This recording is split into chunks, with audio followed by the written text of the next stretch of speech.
Hepinize merhaba arkadaşlar. Bugün duman şelalesi yapacağız. Videoyu çok kısa tutacağım çünkü içeriği de kısa olan bir video. Bu post-it'i, yani yapışkanlı kağıdı, bütün kırtasiyelerde bulabilirsiniz. Bir adet de çakmak, bu kadar.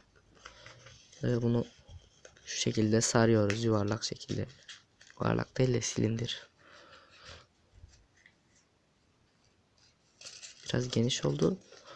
Da çok da sıkı tutmayalım çünkü duman içinden dökülmeyebilir aşağıya doğru.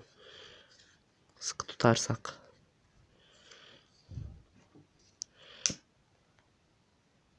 Bu şekilde böyle biraz yakacağız çünkü aşağıdan dökülmesini bekliyoruz.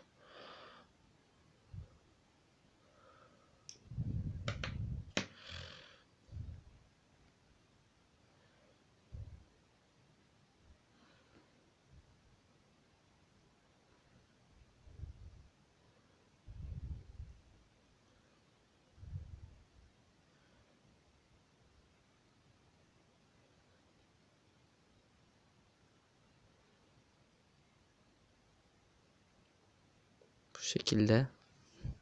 Ama ben elimde tutarken söndü.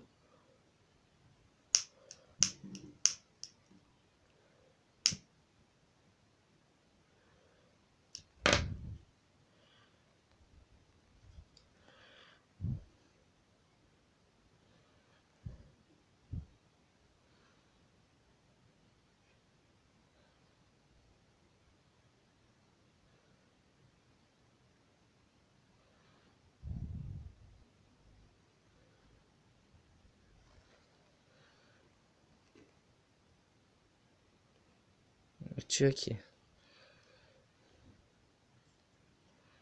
Bu şekilde yapılıyor. Video bu kadardı. İzlediğiniz için teşekkürler. Kanalıma abone olmayı ve videoyu beğenmeyi unutmayın. Ve istediğiniz video şekilleri yorumda belirtmeyi unutmayın.